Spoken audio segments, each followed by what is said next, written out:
ఇటీవల జరిగిన ఈ పరిణామాల మధ్య ఈ విషయాలను మీ ద్వారా ఈ ప్రెస్ మీట్ ద్వారా ప్రజలకు other side of the coin అంటే ఈనాడు, ఆంధ్రజ్యోతి, TV5, మహా టీవీ, ఇంకా ఈ ఎల్లో మీడియాకి సంబంధించిన వన్ సైడ్ స్టోరీస్ కాకుండా నాణ్యానికి అటువైపున వర్షన్ కూడా ప్రజలకు తెలియాల్సిన అవసరం ఉన్న నేపథ్యంలో ఇటీవల జరిగిన కొన్ని పరిణామాల మీద, దారుణమైన కొన్ని పరిణామాల మీద ఈ ప్రెస్ మీట్ ఈరోజు పెట్టడం జరుగుతూ ఉంది.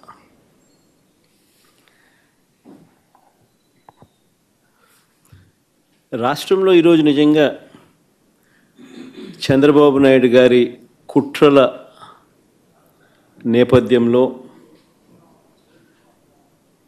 రెడ్ బుక్ రాజ్యాంగం తాను ఇంప్లిమెంట్ చేస్తూ ఉన్న వైఖరి,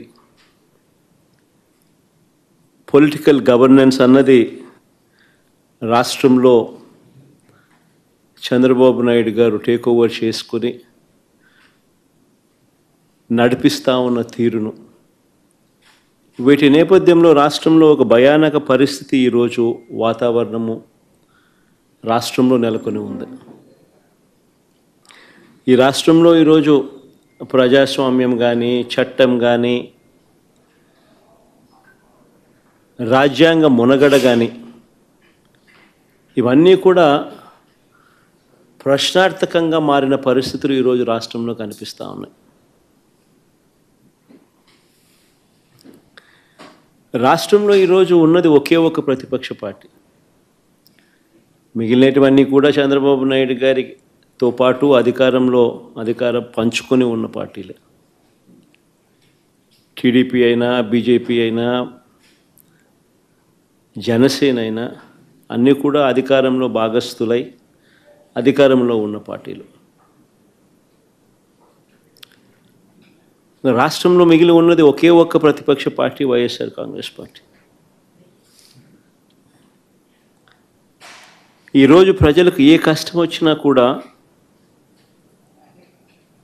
పలుకుతూ ఉన్న పార్టీ కూడా ఒక వైఎస్ఆర్ కాంగ్రెస్ పార్టీ.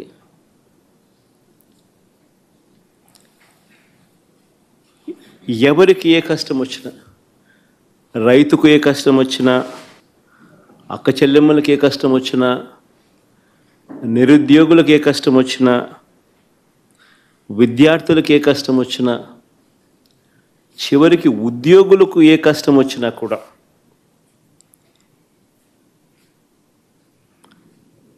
ఇదే కాక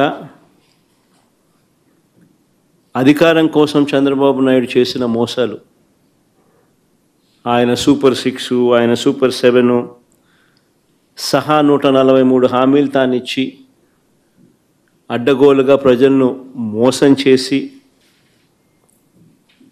అడ్డగోలుగా తాను పరిపాలన చేస్తూ ఉన్న ఈ సంవత్సర కాలంలో తన మోసాలను ఎండకడుతూ తనను ప్రశ్నిస్తూ ఉన్న పార్టీ కూడా ఒకే ఒక్క వైఎస్ఆర్ కాంగ్రెస్ పార్టీ మాత్రమే.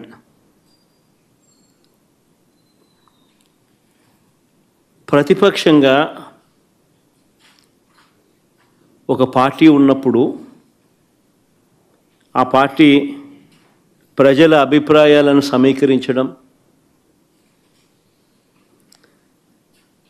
ప్రజలకు సంఘీభావంగా వారితో పాటు గొంతు కలపడం,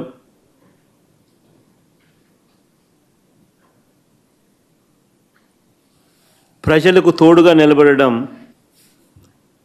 చేయాల్సిన ధర్మం కూడా ప్రతిపక్ష పార్టీదే. వైఎస్ఆర్ కాంగ్రెస్ పార్టీ ఒక్కటే ఇవన్నీ విషయాలలో కూడా ప్రజలకు ఈ సంవత్సర కాలంలో అన్ని రకాలుగా తోడుగా నిలబడింది. ఈ ఏడాది పాలనలో ప్రజలకు తానిచ్చిన ఏ హామీని కూడా చంద్రబాబు గారు నెరవేర్చకపోగా అన్ని రకాలుగా ప్రజలను ఇబ్బందుల పాలు గురి చేస్తూ ఉన్న నేపథ్యంలో రైతులకు సంబంధించి డిసెంబర్ 13వ తారీఖున డిసెంబర్ 13, 2024 రైతు సమస్యలకు సంబంధించిన తాను ఎగరగొట్టిన రైతు భరోసా సొమ్మును డిమాండ్ చేస్తూ రైతన్నలకు గిట్టుబాటు ధర రాని పరిస్థితిని రైతన్న తరపున లేవనెత్తుతూ ఉచిత పంటల బీమాను తాను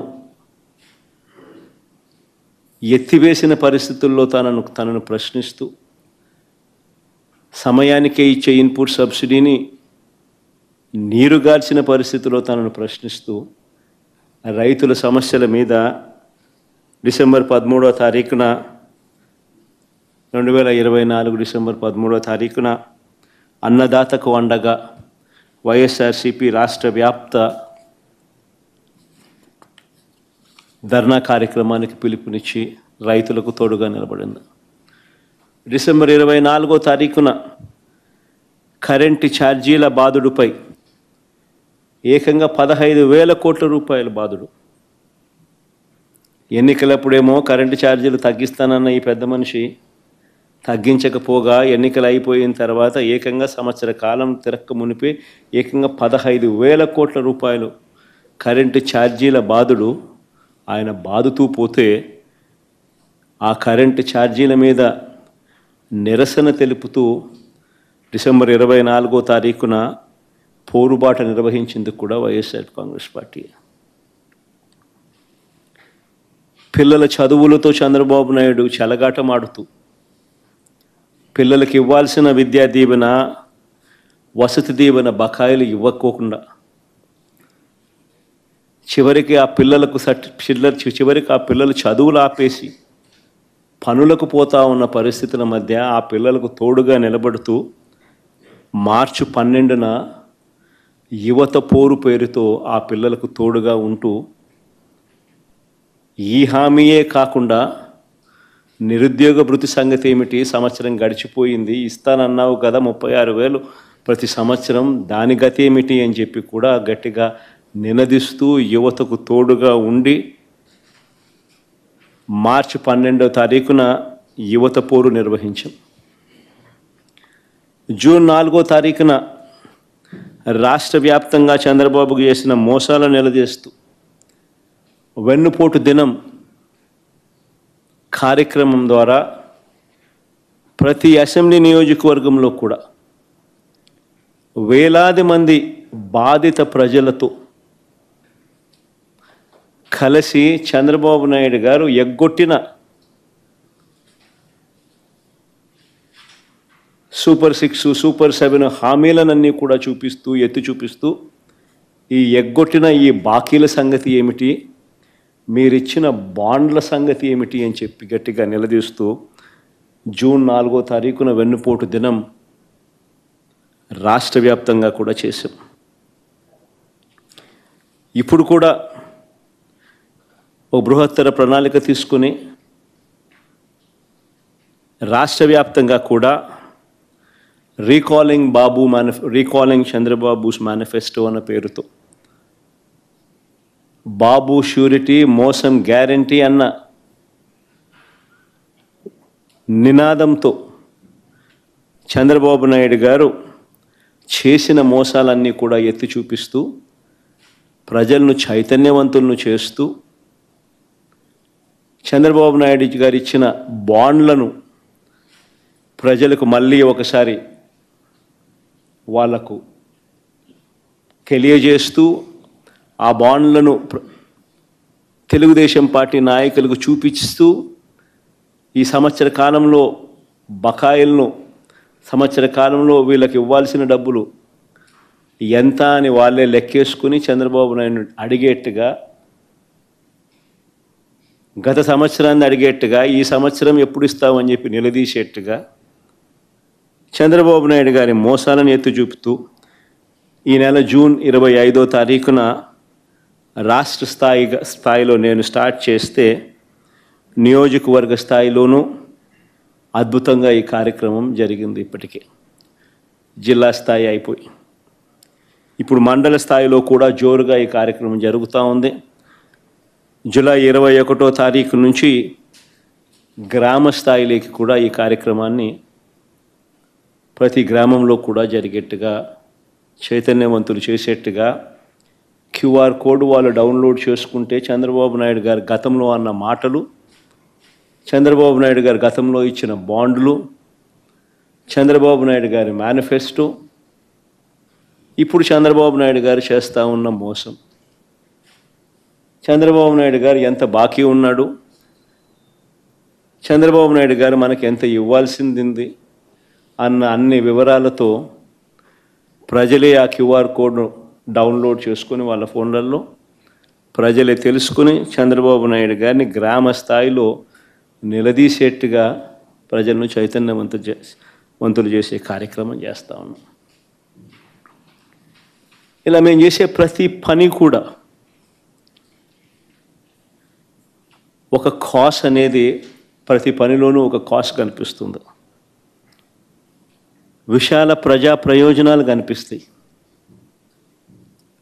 ప్రజలకు సంబంధించిన ప్రతి అవసరము, ప్రజల తరపున వారికి సంబంధించిన ప్రతి అంశము లేవనెత్తే ఒక విశాల దృక్పథం, విశాల ప్రజా ప్రయోజనం కనిపిస్తుంది.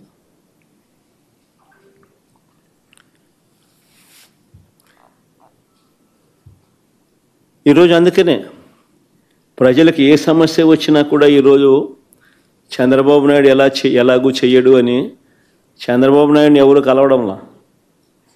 ఆయన ఎలాగో కలిసినా వేస్టే, ఆయన ఎలాగూ చేయడని ప్రజలకు కూడా బాగా అర్థమైపోయింది. చంద్రబాబు నాయుడు ప్రభుత్వం ఇక పోతా ఉంది, గట్టిగా కళ్ళు మూసుకుంటే మరో 3 సంవత్సరాలలో చంద్రబాబు నాయుడు ఎగిరిపోతాడు, మళ్ళా వచ్చేది వైఎస్ఆర్ కాంగ్రెస్ పార్టీ అని చెప్పి వైఎస్ఆర్ కాంగ్రెస్ పార్టీ తలుపు తడుతూ ఉన్నారు. వాళ్ళకు జరిగిన సమస్యల గురించి చెప్తా ఉన్నారు. ఇది చంద్రబాబు నాయుడు తట్టుకోలేకపోతా ఉన్నాడు. ఇది చంద్రబాబు నాయుడు ఇది తట్టుకోలేకపోతా ఉన్నాడు కాబట్టి ప్రతిపక్ష పార్టీని అణచివేయాలని చూస్తూ ఉన్నాడు. తద్వారా ప్రజల గొంతును నొక్కేయాలి అని చెప్పి తాపత్రయపడతా ఉన్నాడు. దీనికోసం చంద్రబాబు నాయుడు గారు విచ్చలవిడిగా అధికార దుర్వినియోగానికి పాల్పడుతూ ఉన్నాడు.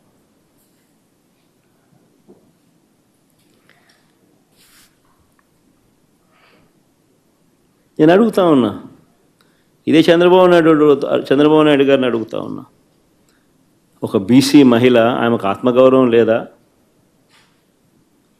ఇంతమంది కలిసి ఇంతమంది సైకోలుగా బిహేవ్ చేసి, సేడిస్ట్లుగా బిహేవ్ చేసి ఆమెను తిడుతూ అనరాని మాటలు ఆమెను అంటూ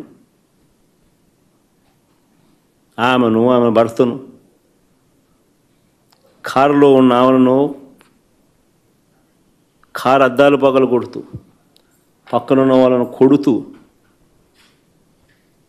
దారి కాచి కారు ఆపి పోలీసుల సమక్షంలో చేతిలో అధికారులు ఉన్నారు కదా అని చెప్పి, అధికారం ఉంది కదా అని చెప్పి చంద్రబాబు నాయుడు గారు ఏం చేస్తూ ఉన్నారు? ఇది సేడిజం కాకపోతే ఏమిటని అడుగుతా ఉన్నా.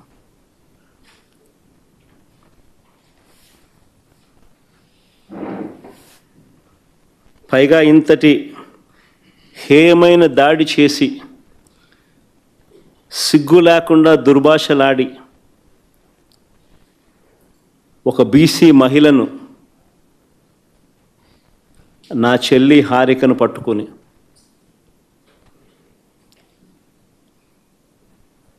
మహానటి అని తెలుగుదేశం వాళ్ళు మాట్లాడుతున్నారు. సిగ్గుండాలి కదా.